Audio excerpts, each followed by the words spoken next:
This is Billy Badhouse, and this is lesson number 1 on how to drain a washing machine that won't drain itself.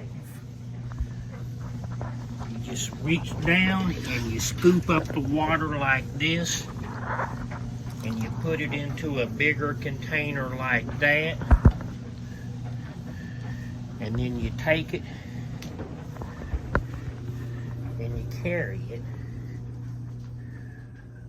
from the pantry to the kitchen, and then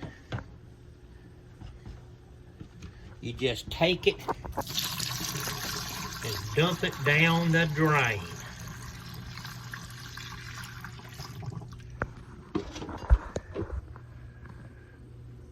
And that's how it's done.